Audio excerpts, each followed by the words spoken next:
Welcome to Sunday Springboard with Melanie in Kimberlin Coaching, where we help women recover from and flourish after stress and trauma. Does it feel like the world is just so negative? Do you just have so much negativity happening in your life? Remember, we talked last week about um, attracting the same people, attracting people who are negative, attracting people who use us up, who uh, walk all over us. When we started talking last week, I decided I wanted to break this up into a few more. So tonight, we're going to keep on talking about how to attract positive energy, positive people. How do we get a step away from the negative when there's so much negative out there?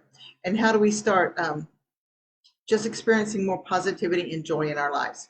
Let me share my screen with you. All right. So here's what we started with. We actually started talking about this a little bit last week. We talked about entrainment, how our neuroception, our neurons in our brains mirror each other. When you see someone smile, you smile. When you see someone frown, you frown. And likewise, the yawning thing. If you yawn, someone probably is going to yawn. We affect each other. We mirror each other. What we give is what we give to a certain extent. Now, these are like big, broad statements. Everything has an exception. Every single thing we say doesn't work every single time. These are generalizations that will normally work. So we're going to get practical today, tonight, whatever. We're going to talk about, I'm going to give you some tips to attract more positive energy. And then we're going to mention, do I need to fake positivity? Because it might make you kind of think, if I want positive, I have to get positive. What about when I'm not feeling that way? We are going to get to that. We're not going to get to that fully tonight, but I'll explain. So now we're going to have some tips for how to attract more positive energy. We're going to use an acronym of positive. First, you want to pay attention to the energy you yourself are emitting. Remember how I said that people mirror us, that they're going to give back to us. Order the tone of your thoughts. Stop the negative influences. Inflate your own circle of positive influences. Be tenderhearted, compassionate, and kind. Invest in gratitude. Being grateful is one of the best ways in the world to be positive. And vitality, find your own inner strength. And everyone, act in good faith toward everyone. So let's look at each one a little bit. First, pay attention to your own energy. How are you looking at life? Are you negative? Are you pessimistic? Do you feel like and talk like everything is against you? How do people seem to react to you? When you're around people, does it seem like they're enjoying being around you? Or do they seem a little put off?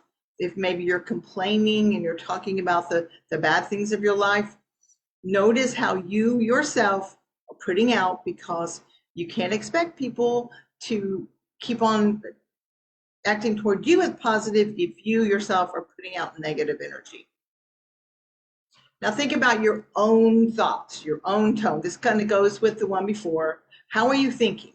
When something happens, do you automatically start listening to that critical inner self that says you're no good, you're never going to win? Remember, we talk about this as being level 1 energy, where you're kind of in a victim mode, feel sorry for yourself, feel like you can never do anything right and the whole world is against you. Or level 2 energy is when you're angry at the world and you feel like the world is doing you wrong or other people are doing you wrong. Either one of these ways of thinking, while at the time that you're doing it, I mean, it might be a right time to be sad. It might be a right time to be angry. But if you live there, then that is the kind of energy you're going to attract around you. Stop the negative influences. Now, in our world, there are so many things bombarding us negative, so it makes it kind of hard to stay positive. So look around you and see what things are negative and see whether you can get rid of them or tweak them.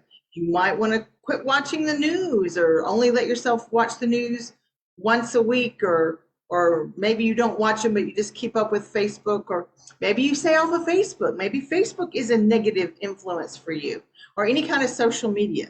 Look around and see, do you have people who every time you're around them, you come away feeling negative yourself. They're critical, they're judgmental, maybe not about you, but maybe they're about other people. And when you leave being with them, you think, oh my word, that was such a downer. So if you've got people in your life that are negative and downer, and you can remove them from your life or limit your influence with them, your interaction with them, that's the best.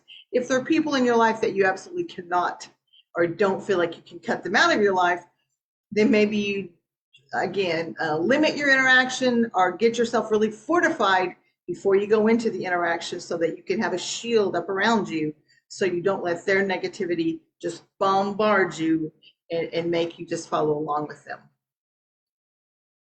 I inflate your circle, so you want to get rid of the negative and you want to embrace the positive. What people are you around who are joyful and they're positive? And when you're around them, you're like, oh, I just love being around that person. Be around them more.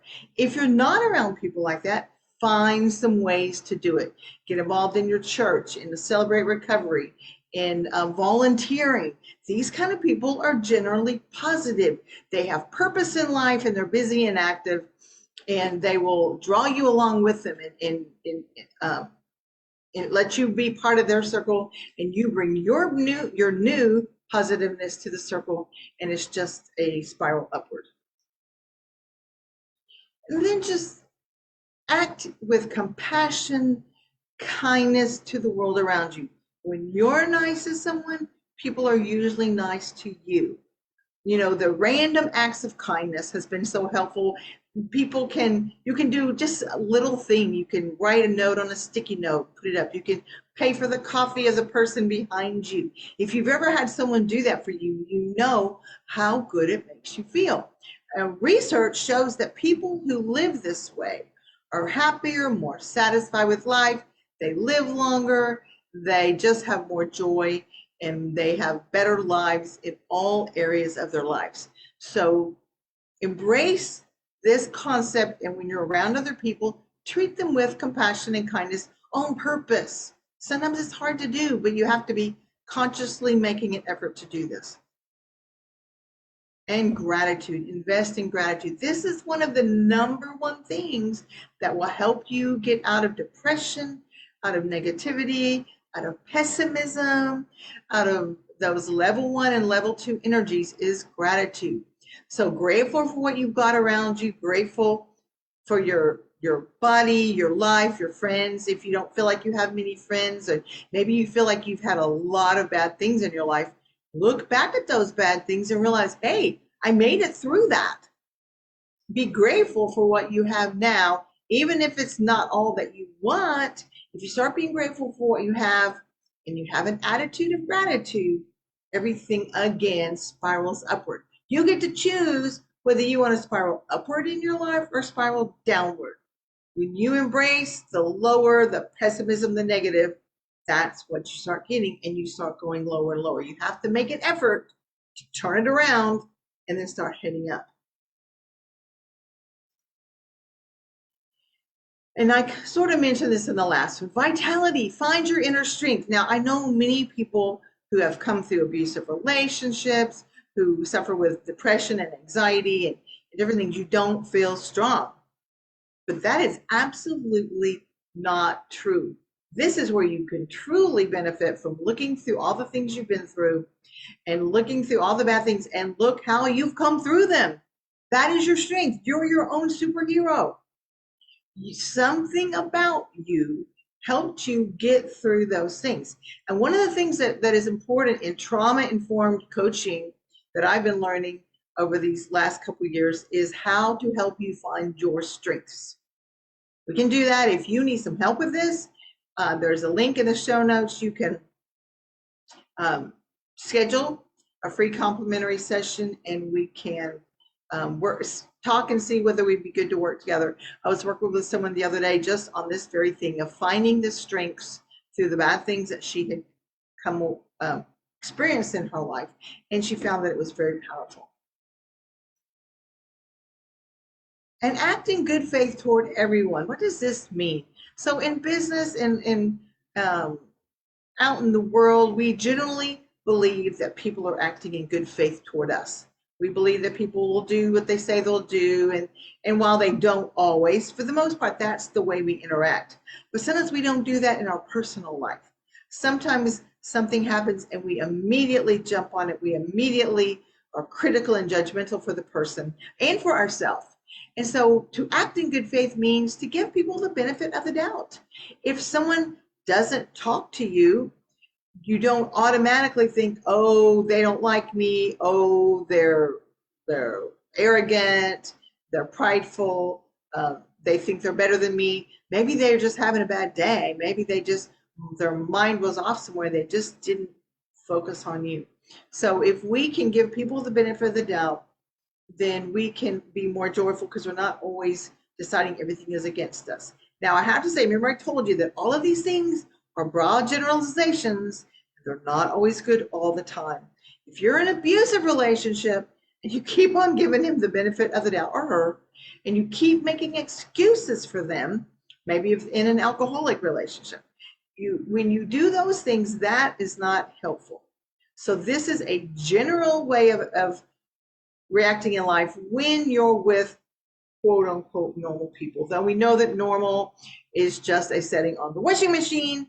But what I mean is people who are not being abusive and not being in this toxic kind of relationship. In just everyday life, when you're dealing with people who are fairly okay people. So here is the question. We're saying if you want positivity, you have to emit it. You have to be positive to get positive. So what does this mean? Do I need to act like I'm positive all the time, even if I'm not feeling it? As I started researching this, I realized that there was a lot of really good things to tell you about this and that it was going to make too long of a video for today. So we are going to take this to next week. And next week we will for sure talk about, do I need to fake being positive? And if I don't need to fake it, then what should I do? How do I embody the principles we talked about today and at the same time honor my own feelings? And I will give you the answer right now. The answer is no. You probably knew that already. That's the answer. But next week we will talk about how to honor our own feelings of grief and all the negative things that come up. The feelings are just feelings. And if we just try to fake it and not feel them and ignore them, they don't ever go away. So that is not what we're talking about here. So we will talk about that next week, about how to merge the two. And meanwhile, I hope that you are having a more positive week and you are attracting more positivity and you are emitting more positivity. And give me a message if you would like to visit with me, and have a great week.